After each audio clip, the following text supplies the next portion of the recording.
the ascending mortals. While the mortal survivors of time and space are denominated ascending pilgrims when accredited for the progressive ascent to paradise, these evolutionary creatures occupy such an important place in these narratives that we here desire to present a synopsis of the following 7 stages of the ascending universe career. 1. Planetary mortals. 2. Sleeping survivors. 3. Mansion world students. 4. Urantia progressors. 5. Super-universe wards. 6. Avona pilgrims. 7. Paradise arrivals. The following narrative presents the universe career of an adjuster indwelt mortal. The sun and spirit-fused mortals share portions of this career, but we have elected to tell this story as it pertains to the adjuster-fused mortals, for such a destiny may be anticipated by all of the human races of Urantia. 1. Planetary mortals. Mortals are all animal-origin evolutionary beings of ascendant potential. In origin, nature, and destiny, these various groups and types of human beings are not wholly unlike the Urantia peoples. The human races of each world receive the same ministry of the sons of God and enjoy the presence of the ministering spirits of time. After natural death, all types of ascenders fraternize as one Urantia family on the mansion worlds. 2. Sleeping survivors. All mortals of survival status, in the custody of personal guardians of destiny, pass through the portals of natural death and, on the 3rd period, personalize on the mansion worlds. Those accredited beings who have, for any reason, been unable to attain that level of intelligence mastery and endowment of spirituality which would entitle them to personal guardians cannot thus immediately and directly go to the mansion worlds. Such surviving souls must rest in unconscious sleep until the judgment day of a new epoch, a new dispensation, the coming of a Son of God, to call the rolls of the age and adjudicate the realm. And this is the general practice throughout all Nebadon. It was said of Christ Michael that when he ascended on high at the conclusion of his work on earth, he led a great multitude of captives. And these captives were the sleeping survivors from the days of Adam to the day of the Master's resurrection on Urantia. The passing of time is of no moment to sleeping mortals. They are wholly unconscious and oblivious to the length of their rest. On reassembly of personality at the end of an age, those who have slept 5,000 years will react no differently than those who have rested 5 days. Aside from this time delay, these survivors pass on through the ascension regime identically with those who avoid the longer or shorter sleep of death. These dispensational classes of world pilgrims are utilized for group Urantia activities in the work of the local universes. There is a great advantage in the mobilization of such enormous groups. They are thus kept together for long periods of effective service. 3. Mansion world students. All surviving mortals who reawaken on the mansion worlds belong to this class. The physical body of mortal flesh is not a part of the reassembly of the sleeping survivor. The physical body has returned to dust. The seraphim of assignment sponsors the new body, the Urantia form, as the new life vehicle for the immortal soul and for the indwelling of the returned adjuster. The adjuster is the custodian of the spirit transcript of the mind of the sleeping survivor. The assigned seraphim is the keeper of the surviving identity, the immortal soul, as far as it has evolved. And when these two, the adjuster and the seraphim, reunite their personality trusts, the new individual constitutes the resurrection of the old personality, the survival of the evolving Urantia identity of the soul. Such a reassociation of soul and adjuster is quite properly called a resurrection, a reassembly of personality factors, but even this does not entirely explain the reappearance of the surviving personality. Though you will probably never understand the fact of such an inexplicable transaction, you will sometime experientially know the truth of it if you do not reject the plan of mortal survival. The plan of initial mortal detention on 7 worlds of progressive training is nearly universal in Orvanton. In each local system of approximately 1,000 inhabited planets, there are 7 mansion worlds, usually satellites or sub-satellites of the system capital. They are the receiving worlds for the majority of ascending mortals. Sometimes all training worlds of mortal residence are called universe mansions, and it was to such spheres that Jesus alluded when he said, "In my Father's house are many mansions."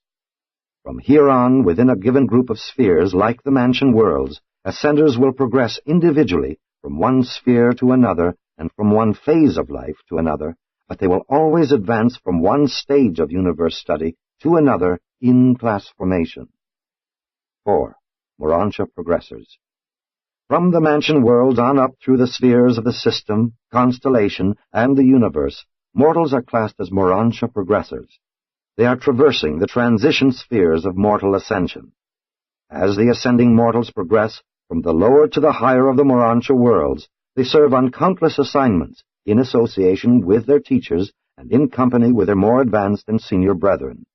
Urantia progression pertains to continuing advancement of intellect, spirit, and personality form. Survivors are still three-natured beings. Throughout the entire Urantia experience, they are wards of the local universe.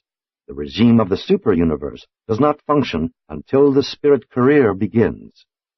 Mortals acquire real spirit identity just before they leave the local universe headquarters for the receiving worlds of the minor sectors of the super-universe. Passing from the final Urantia stage to the first or lowest spirit status is but a slight transition. The mind, personality, and character are unchanged by such an advance. Only does the form undergo modification, but the spirit form is just as real as the Urantia body, and it is equally discernible. Before departing from their native local universes for the super-universe receiving worlds, the mortals of time are recipients of spirit confirmation from the Creator Son and the local universe Mother Spirit. From this point on, the status of the ascending mortal is forever settled. Super-universe wards have never been known to go astray. Ascending seraphim are also advanced in angelic standing at the time of their departure from the local universes. 5. Super-universe wards. All ascenders arriving on the training worlds of the super-universes become the wards of the Ancients of Days. They have traversed the Urantia life of the local universe and are now accredited spirits. As young spirits, they begin the ascension of the super-universe system of training and culture, extending from the receiving spheres of their minor sector in through the study worlds of the 10 major sectors and on to the higher cultural spheres of the super-universe headquarters. There are 3 orders of student spirits in accordance with their sojourn upon the minor sector, major sectors, and the super-universe headquarters worlds of spirit progression. As Urantia ascenders studied and worked on the worlds of the local universe, so spirit ascenders continue to master new worlds while they practice at giving out to others that which they have imbibed at the experiential founts of wisdom. But going to school as a spirit being in the super-universe career is very unlike anything that has ever entered the imaginative realms of the material mind of man. Before leaving the super-universe for Havona, these ascending spirits receive the same thorough course in super-universe management that they received during their Urantia experience in local universe supervision. Before spirit mortals reach Havona, their chief study, but not exclusive occupation, is the mastery of local and super-universe administration. The reason for all of this experience is not now fully apparent, but no doubt such training is wise and necessary in view of their possible future destiny as members of the core of the finality. The super-universe regime is not the same for all ascending mortals. They receive the same general education, but special groups and classes are carried through special courses of instruction and are put through specific courses of training. 6. Havona Pilgrims. When spirit development is complete, even though not replete, then the surviving mortal prepares for the long flight to Havona, the haven of evolutionary spirits. On Earth, you were a creature of flesh and blood. Through the local universe, you were a Urantia being. Through the super-universe, you were an evolving spirit. With your arrival on the receiving worlds of Havona, your spiritual education begins in reality and in earnest. Your eventual appearance on Paradise will be as a perfected spirit. The journey from the super-universe headquarters to the Havona receiving spheres is always made alone. From now on, no more class or group instruction will be administered. You are through with the technical and administrative training of the evolutionary worlds of time and space. Now begins your personal education, your individual spiritual training. From first to last, throughout all Havona, the instruction is personal and threefold in nature: intellectual, spiritual, and experiential.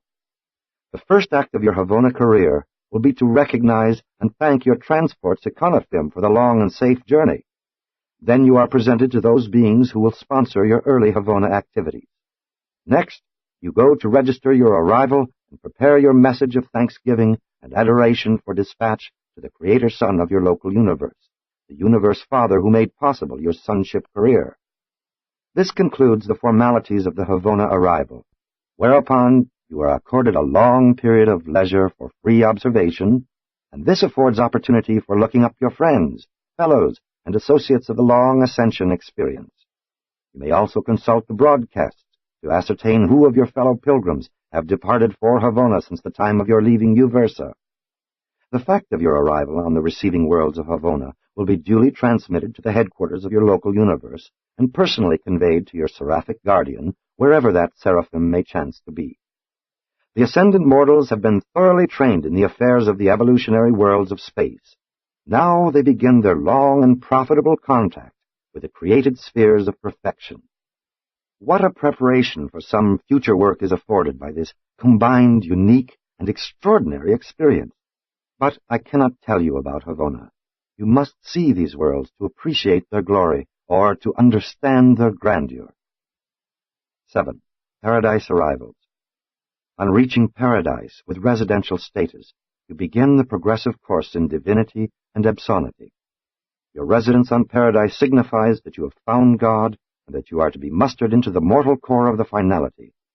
Of all the creatures of the grand universe, only those who are father-fused are mustered into the mortal core of the finality.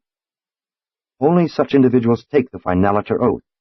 Other beings of paradise perfection or attainment may be temporarily attached to this finality core, but they are not of eternal assignment to the unknown and unrevealed mission of this accumulating host of the evolutionary and perfected veterans of time and space. Paradise arrivals are accorded a period of freedom, after which they begin their associations with the 7 groups of the primary supernathim. They are designated paradise graduates when they have finished their course with the conductors of worship, and then, as finaliters, are assigned on observational and cooperative service to the ends of the far-flung creation. As yet there seems to be no specific or settled employment for the mortal core of finaliters, though they serve in many capacities on worlds settled in light and life. If there should be no future or unrevealed destiny for the mortal core of the finality, the present assignment of these ascendant beings would be altogether adequate and glorious. Their present destiny wholly justifies the universal plan of evolutionary ascent. But the future ages of the evolution of the spheres of outer space will undoubtedly further elaborate, and with more repleteness divinely illuminate the wisdom and loving kindness of the gods in the execution of their divine plan of human survival and mortal ascension. This narrative, together with what has been revealed to you, and with what you may acquire in connection with instruction respecting your own world, presents an outline of the career of an ascending mortal. The story varies considerably in the different super-universes, but this recital affords a glimpse of the average plan of mortal progression as it is operative in the local universe of Nebadon and in the 7th segment of the grand universe, the super-universe of Urantia. Sponsored by a mighty messenger from Uversa.